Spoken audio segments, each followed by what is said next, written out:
নমস্কার বন্ধুরা, অনেকদিন পর আবার ফিরে এসেছি শুভবিবাহ সিরিয়ালটিকে নিয়ে। সিরিয়ালটি এতটাই ইন্টারেস্টিং, পর্বগুলি এখন চলছে, আপডেট না দিয়ে থাকতে পারলাম না।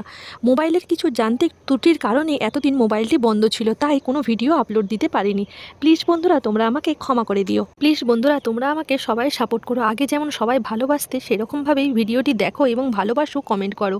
আজকের পর্বটিতে আমরা দেখতে পাবো শুভবিবাহ সিরিয়ালের মেন নায়িকা ফুদাকে নিয়ে। তার এই প্রথম ইভেন্ট ম্যানেজমেন্টে এসেই তার চক্ষু চড়ক গাছ।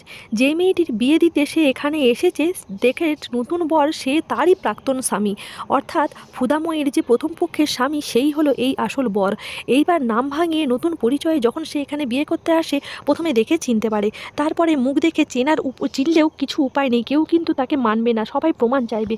এই জন্যই ফুদা নিজের বন্ধুদের এবং সোর্সকে কাজে লাগিয়ে তার ব্যাগটিকে উদ্ধার করার চেষ্টা করে, অর্থাৎ ফুদার প্রথম স্বামী পার্থকের ব্যাগটিকে উদ্ধার করার চেষ্টা করে। সেখান থেকে তার নকল পাসপোর্টগুলি অনেকগুলি পায় এবং সে যে নাম ভাঙিয়ে এতদিন বিয়ে করেছে, লোককে প্রতারণা করেছে, সমস্ত সার্টিফিকেটগুলি সে পেয়ে যায়। এইগুলিকে নিয়ে বেরোনোর সময় পার্থকের প্রেমিকা, অর্থাৎ তার এখন যে বোন সেজে আছে, সে এসে পড়ে এবং ফুদার সাথে তার কিছুটা ফাইটিং হয়।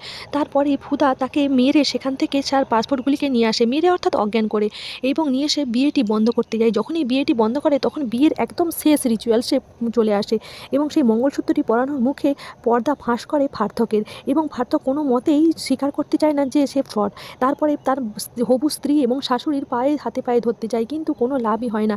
এইদিকে পার্থকের হবু স্ত্রী বলে যে তুমি এইসব যে কথা বলছো, তোমার এগেনস্টে কী প্রমাণ আছে, এবং বিয়ের কোণেও জানতে চাই কী প্রমাণ আছে যে তুমি এত বড় অ্যালিগেশন দিচ্ছ তাদের হবু স্বামীর নামে। তারপরেই সে বলে যে সে অনেকগুলি মেয়ের সর্বনাশ করেছে, এবং যে মেয়েগুলি সর্বনাশ করেছে তার মধ্যে আমি একজন। আর এই দেখুন সমস্ত নকল পাসপোর্ট, যেগুলি নাম ভাঙিয়ে এতদিন সে ব্যবহার করেছে। তারপরেই তার যখন মাকে দেখায়, তার মায়ের চক্ষু চড়ক গাছ এবং কনেরও চক্ষু চড়ক গাছ হয়ে যায়। কনের মা জিজ্ঞাসা করে, সে তো একজন ইভেন্ট ম্যানেজমেন্ট করে, সে এত কথা কি করে জানলো? তখনই ফুদাময়ী জানায় যে সে আসলে ভুক্তভোগী, কারণ 3 বছর আগে তার সাথে এর বিয়ে হয়েছিল, অর্থাৎ ফুদার প্রথম পক্ষের স্বামী এই পার্থক। আর সে 3 বছর যে কি অকথ্য অত্যাচার সহ্য করেছে, সে শুধুমাত্র সেই জানে। এবং সমস্ত কিছু জানানোর পর সে নিজের হাতে শাস্তি দিতে চায় এবং পুলিশকে ডেকে আনে। আর এর মধ্যে ধরে নিয়ে আসা হয় পার্থকের সাজানো বোন, অর্থাৎ প্রেমিকাকে, এবং তাকেও দিয়ে সত্যি স্বীকার করানোর চেষ্টা করা হয়। তারা দুজনে কেউই সত্যি স্বীকার করতে না চাইলেই তাদেরকে পুলিশের হাতে তুলে দেওয়া হয়। সবাই সোশ্যাল মিডিয়ায় খবরটি ছড়িয়ে দিতে থাকে।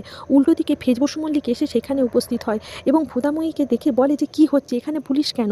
তখনই বলে যে সে আজকে একটা সত্যের উদ্ঘাটন করেছে, আবার ফিরে এসেছে ব্যাঙ্গালোরে তাদের পুরানো প্রাক্তন স্বামী সেই পার্থক, যার জন্য তার জীবনটা নরক হয়ে গেছে। এইবার বসু মল্লিক কোনো দিকে না তাকিয়ে সে আবার যায় সেই ছেলেটির কাছে এবং পার্থককে পুলিশের হাত থেকে ধরে এনে দুর্গাচারঘা লাগিয়েও দেয়। বলে সে তার ফুদাময়ীকে এতদিন এত কষ্ট কেন দিয়েছে। আর বন্ধুরা, তোমাদেরকে জানিয়ে রাখি, ইতিমধ্যেই শুভবিবাহ প্রেমীরা এর কাহিনীর মধ্যে একটা সত্যি টুইস্ট খুঁজে পেয়েছে এবং সেটা খুবই ইন্টারেস্টিং। তোমরাও যদি জানতে চাও সেই কাহিনীটা কী, তাহলে আমাকে কমেন্ট বক্সে অবশ্যই জানাও। তোমাদেরও এই কাহিনীটা জানলে ভালো লাগবে।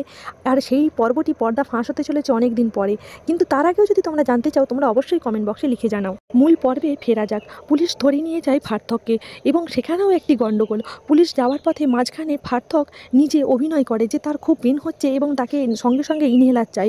পুলিশ সেই মুহূর্তে ইনহেলারের জন্য ইমার্জেন্সিতে কল করে এবং যখনই তাকে গাড়ি থেকে নামায়, পার্থক সেই পুলিশদেরকে মেরে তারা দুজনে সেখান থেকে পালিয়ে যায়।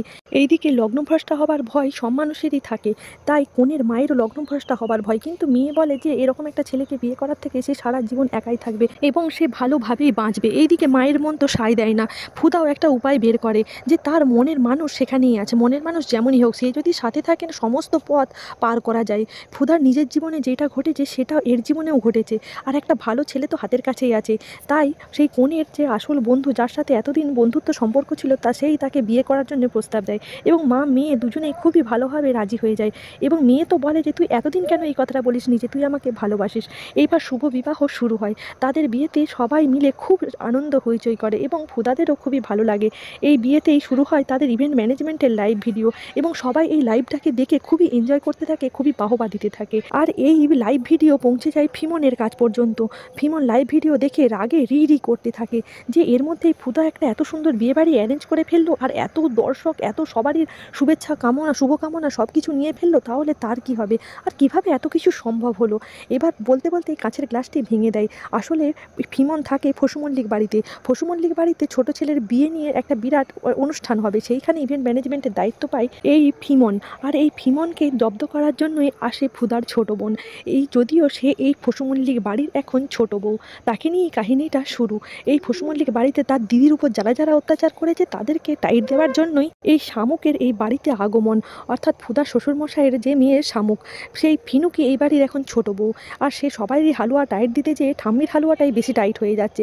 সবাইকে বেশ ম্যানেজ করে একসাথে শ্বশুর, ঠাম্মি, শাশুড়ি সকলকে হাতের মুঠোয় করতে চেয়েছে। দেখা যাক এই দুই বোন ফসু মল্লিক বাড়িতে বউ হয়ে এসে তাদের বাড়ির কীরকম পরিবর্তন করে, তাদের বাড়ির মেয়ে বউদের যে অবস্থা সেই দুঃখ দুর্দশা থেকে কিভাবে দূর করে। আর বন্ধুরা, তোমরা প্লিজ চ্যানেলটিকে অবশ্যই সাবস্ক্রাইব করো, ভিডিওটি ভালো লাগলে লাইক করো এবং কমেন্ট বক্সে আমাকে সব কিছুই লিখে জানাও।